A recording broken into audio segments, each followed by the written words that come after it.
today we're really getting into something lots of you face. That big jump from just understanding English to, actually speaking it well, confidently.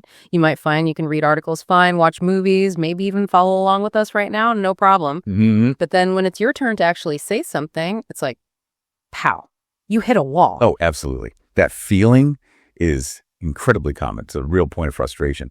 But look, that wall, it's not as solid as it seems. And today we're going to talk about how to start breaking it down. Practical stuff. Okay, great. So let's dive right in. Why? Why is speaking so much harder than listening or reading? What's really going on there? Well, think of it like music. Listening to a beautiful piano piece, that's one thing. But actually making your own fingers play it, that's completely different, isn't it? Okay. Understanding is more like decoding, taking information in. Speaking, though, that's encoding your thoughts. It means training these language production muscles in your brain, building muscle memory, coordinating things, and dealing with that feeling of being self-conscious. That's a big one. That makes a lot of sense. And something I hear about all the time is people getting stuck translating everything ahead. Thinking it in their first language, then trying to swap all the words before they even speak. Yes, that mental translation thing. It's a huge bottleneck, a massive roadblock to fluency. Just imagine trying to have a smooth conversation while you're also flipping through a mental dictionary and checking grammar rules constantly. Yeah, impossible. It slows everything right down, makes your English sound kind of hesitant or maybe unnatural. It's this extra unnecessary step, really. Right. So how do we get rid of that step? How do we, stop translating and just speak? The biggest thing, the most powerful shift, is learning to actually think in English.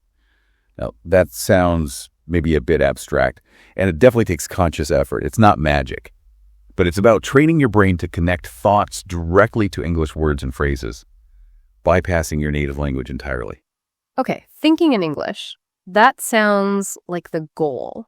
But how practically do you actually start doing that? How do you make that shift happen? Well, one really effective way is creating an immersive environment. And you don't need to move to an English-speaking country to do this. Surround yourself with it.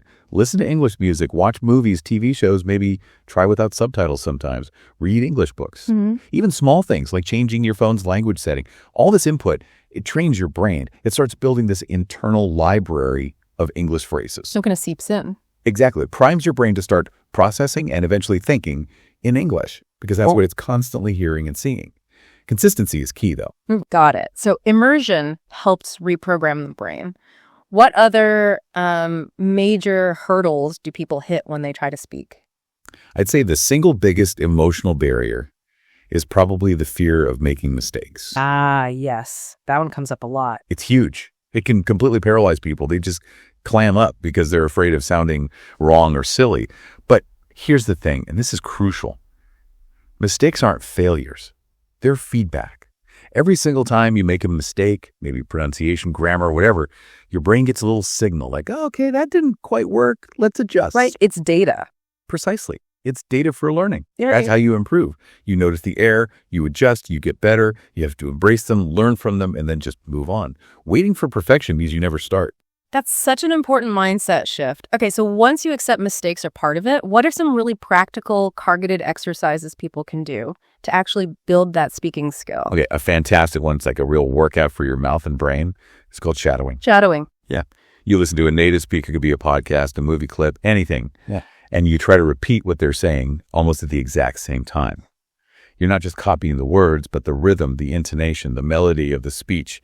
You're literally shadowing them. Okay, like mimicking them very closely. Exactly. And to do it well, start small. Maybe just a minute or two of audio. Then build up. Really pay attention to the details. Where do they put the stress in a word? How does their voice go up or down? Pick something that's maybe just a little bit challenging for you. Not impossible, but pushes you slightly. And this is important. Record yourself doing it. Oh, interesting. Why record? Because listening back is where the magic happens. You can hear where you sound different from the original. You spot your own patterns, your own areas to work on.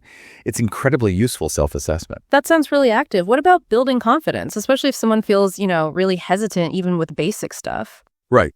Well, don't underestimate the power of mastering the really simple everyday phrases. Your hellos, how are yous, thank yous, These seem basic, right? Yeah, very basic. But when you can say those automatically, without even thinking, without translating, that frees up so much mental energy. It makes you feel more competent, more able to handle the interaction.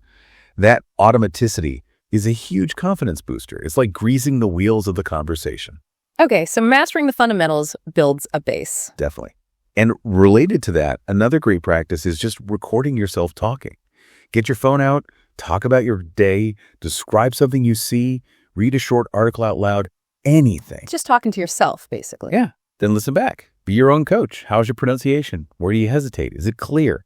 It gives you that immediate feedback loop. You can pinpoint sounds that are tricky for you or places where your flow breaks down and then work on smoothing them out. It's like having a little language lab in your pocket. So it seems fluency isn't just knowing lots of words. It's about connecting them smoothly, effortlessly. That's exactly it. Real fluency isn't about perfection or having a massive vocabulary necessarily. It's about being able to get your ideas across smoothly, without constantly stopping and searching for words. It's feeling comfortable expressing yourself. And remember, it's a journey, right? Not some final destination you suddenly arrive at.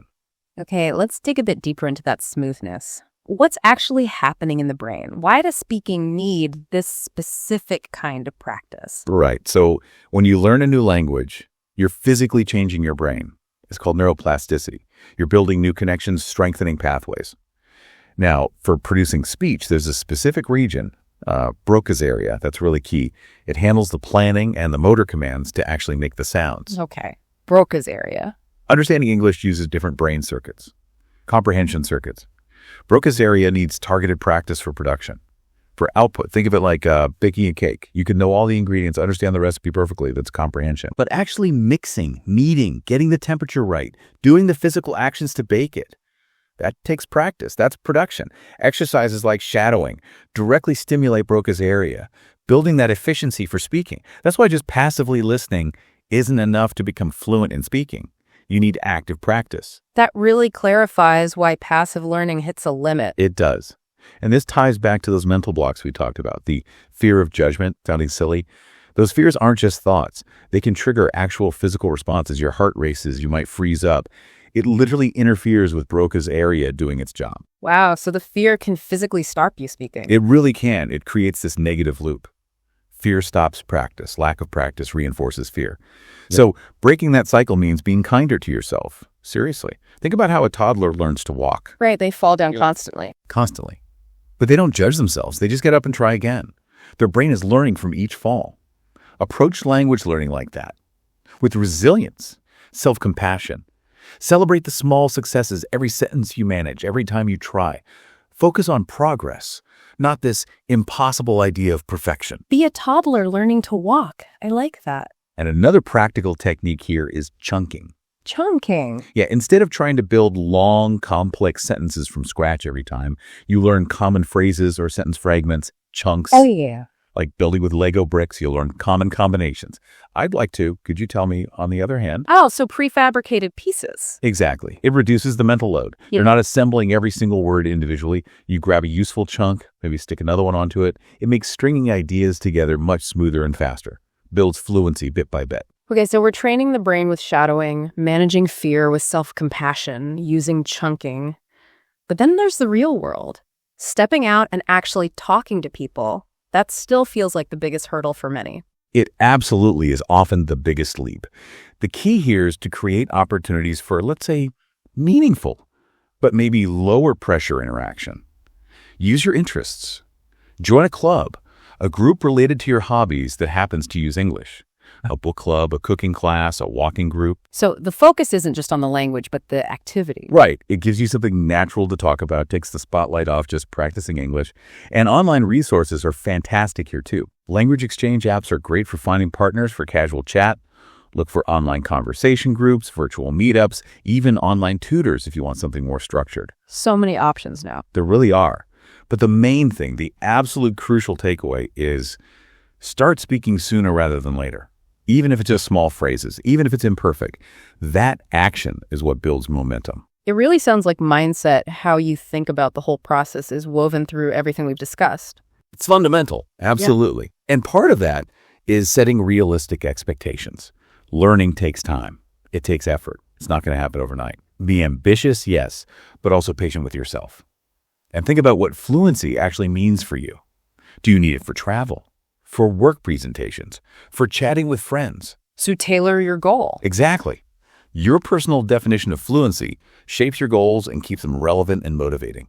And celebrate those small wins. Every time you use a new word correctly, understand a tricky sentence, have a short, successful chat, acknowledge it, pat yourself on the back.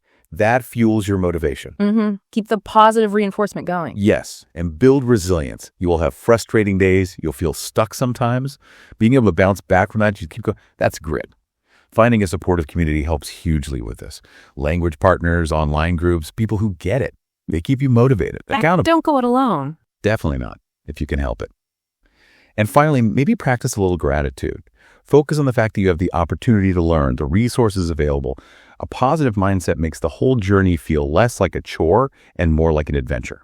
Wow, we've covered a huge amount today, from, the brain science and Broca's area to really practical things like shadowing and chunking and tying it all together with that crucial mindset piece. Hopefully you're feeling more equipped now. Absolutely. Just remember, speaking English, it's a skill. Like any skill, it improves with practice, with dedication, and with that positive approach. Don't be afraid of those mistakes. They're your teachers. Embrace the challenges and really do celebrate those small victories. They add up. You're definitely not alone in this. Keep putting yourself out there, keep practicing, and you will see that confidence and fluency grow.